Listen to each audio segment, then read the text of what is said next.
Sup new types, Heisei Jidai is well underway, and we need a Heisei era property to usher in this new era. It's also the 10th anniversary of Gundam, and we need another ad for our toys. I mean, we need another anime. This will be the first project without Tomino, if you ignore the original Mobile Suit SD Gundam shorts. Yeah, let's ignore that. This is Fumihiko Takayama, a former director on Macross, but he also worked on the teleplay for Razafon, which is far superior to Evangelion. That's right, I said it. There are no awkward new type boners in here. It's time to focus on the everyday man. But awkward new type boners is what makes Gundam Gundam. This is Uchida Kinji. He was a producer on Zeta and Double Zeta, and is leading production on this new OVA. He met Tomino while working on Elgaim. Being an OVA means direct-to-video. They don't have to worry about the advertisers always up their asses. Uchida wanted Takayama to direct the project, so Tomino could focus on making new projects. The producers finally allowed Takayama to take the reins. Tomino says, cool. I'm gonna go work on Gundam F91. What the hell, Tomino? Uchida had your back. You can't say Gundam's no longer art, then pull this bullshit. How many episodes should we make? I don't know, Pat Labor and Starship Troopers were 6 episodes. So 6? Works for me. Let's ask Oshi Momoru to direct an episode. Certainly he will be on board.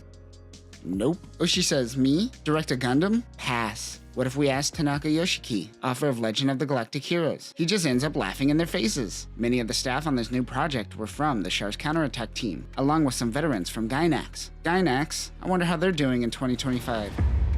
Oh, this is Mikimoto Haruhiko. He worked on Astro Boy and was a key animator making a transition into character design. But most importantly, he's also the notorious quitter on École du Ciel. It's never coming back, is it? Nope. Mikimoto Haruhiko wasn't expecting the project to go forward without Tomino. I feel like a lot of people signed on expecting to work with Tomino. I'm starting to see a pattern. They ask if he could out-yassify Yass. Nope. Haruhiko is doing 3 projects in 1 year, and he has Hideki Anno up his ass. Best I could do is some unwanted gunbuster designs. Good enough for us. Haruhiko was good at designing soft boys, but struggled with grubby old men. Takayama, being an artist himself, says this is how you draw grub. Haruhiko got the hang of it. He also designed Chris outside of the typical anime conventions at the time. He had to compromise on the hair. He ended up making a lot of compromises. Well, one place he refused to compromise were the eyebrows. And yeah, it shows. This is Yutaka Izubuchi. He is a world-class designer who worked on Pat Labor and Razafon, which again is way better than Evangelion. You losers glaze a show about a boy who glazes in his hand in front of a coma patient, and then make a 2-hour video calling it art. We're not the same. Izubuchi is also the copyright owner specifically of the TV version of Pat Labor. He's responsible for the Alex and Hygog designs. This is Akitaka Mika, another mechanical designer on the project. He's responsible for designing the goggles and the giant inflatable Santas. He loves his job. A reminder that people like drawing different things, and bringing those people together is what makes a great project. Did you see that inflatable Santa? That thing blows up like a real-life inflatable Santa. That's art. Akitata also wasn't expecting Tomino to not be a part of this project. Key animator Iso Mitsuo recalls that Takayama wanted this project to focus more on the people. How do we distract the viewer from the fact that the Gundam doesn't show up till episode 4? With a kick-ass battle at the beginning. Now that's how you start a show. He brought on Kyosuke Yuki to handle the story. He told him to make Al a boy who cries wolf allegory. Yuki says, got it. I'm gonna make this kid have crippling depression by the time the credits roll. The story was also inspired by Cloven Viscount, an Italian absurdist story about a man who gets split into 2 by a cannonball. Morikata Shigeru storyboarded the opening, but Takayama said, you can't have a budget for an intro. Just throw some children's drawings up on the screen and call it a day. Unlike most shows that hire a woman to voice a child, Takayama got 13-year-old Namikawa Daisuke to voice Al. Yeah, you could tell. It becomes grating over time.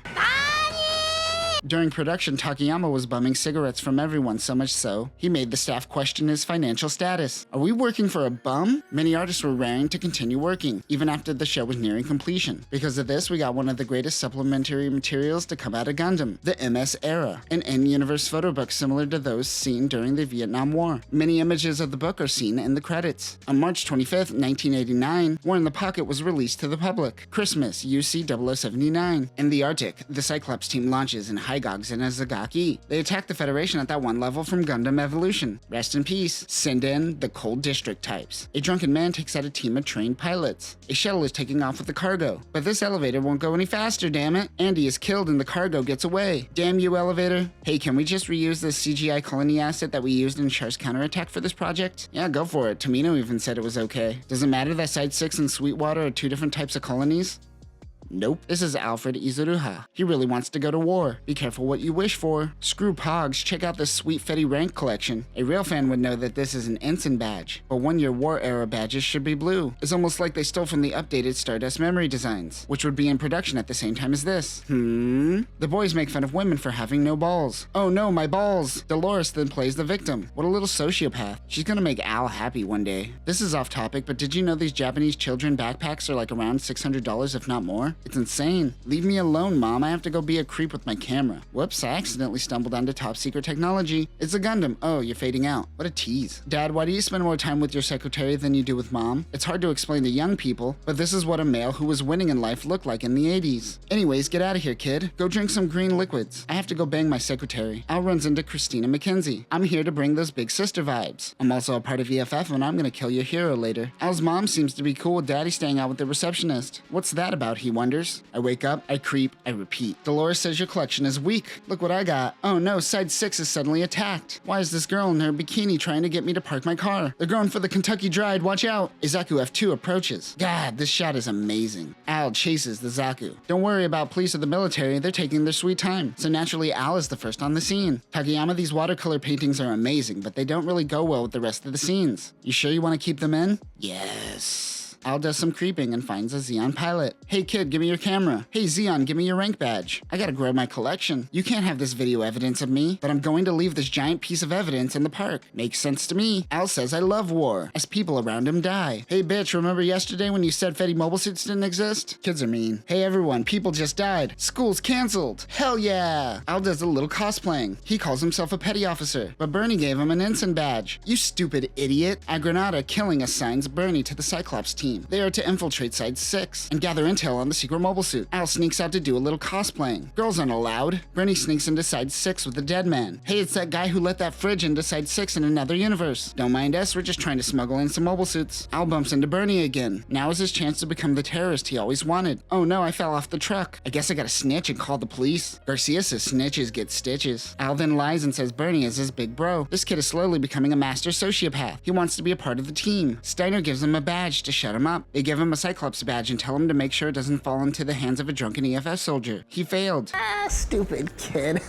Al, with a cute smile, has no trouble selling out his colony. Kids are stupid. Chris takes a bat to Bernie's head. Sorry for bashing your head in. Have some black tea. You might want to put some orange tips on the guns, boys. Meanwhile, Chris happens to be the test pilot for Alex Gundam. She's keeping the seat warm for Amado. Time for a montage while we build the comfort. Bernie and Al sneak into the hangar containing the Gundam. Is that Shoban armor? Time to commit a little treason, Al says to himself. He takes pics of the Gundam. Certainly those old grubs will be happy about this. Nope. Bernie is slowly feeling emotions for this little kid. He also has feelings for Chris, the enemy. Did you know that this is a Christmas series? Fight about it in the comments. Let's start a culture war. All of Al's friends call Xeon the enemy. Al refuses to believe he is a bad guy. Steiner realizes that they are decoys designed to draw out the Gundam. He doesn't care. He's ready to die. This character is my spirit animal. Al tells Bernie, I know you told me to stay home tonight, but I'm going to the hangars. Okay, bye. This kid has a death sentence. Time for their mission to begin. The drunk pilots the Comfer. This is easily the best mobile suit that goes out like a bitch. Bernie, disguised as a Fetty soldier, pretends to be from Australia. He says it's cold in Australia. Wait a minute, Australia celebrates hot Christmas. He's a phony. Damn it, Bernie. Time for Gundam to get the most real it's ever been up to this point. This was supposed to be a kid's show about war orphans. Why? Oh hey, a few seconds of the Gem Sniper 2 in action and it's gone. Al made a mistake of wearing a white shirt today. It's time for Chris to go into action. Garcia tries to blow up the Gundam. He forgot about the Choban armor. Alex finally rises. Misha tries to throw some grenades. He too forgot about the Choban armor. Time to purge. Alex Gundam uses the 90mm Gatling gun. A tertiary weapon was able to take out the Comfort no problem. Like a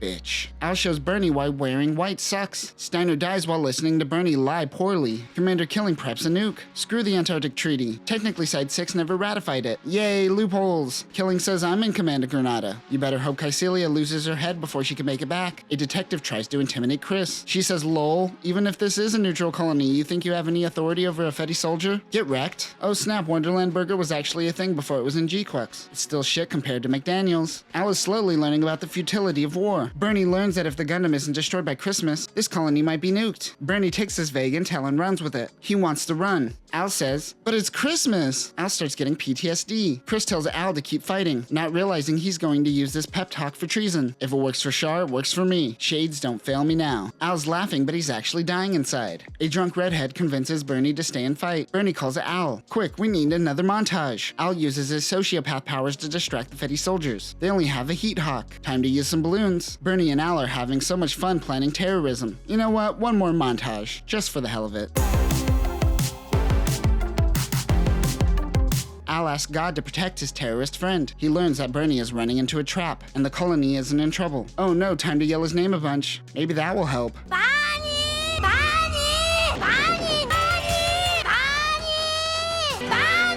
Bernie leads Alex Gundam into a trap. Hey kid, watch your step. The two mobile suits clash. Al learns the Gundam pilot is Chris, and that Bernie didn't make it out alive. Bernie leaves a message for Al to really rub salt in that wound. Al's dad's secretary must have dumped him, because he's hanging around the house way too much now. The next day they learn the war is coming to an end. Al learns the real war in the pocket was the PTSD we made along the way. Certainly this will be the last time a kid has to learn the hard way about how much war sucks, right?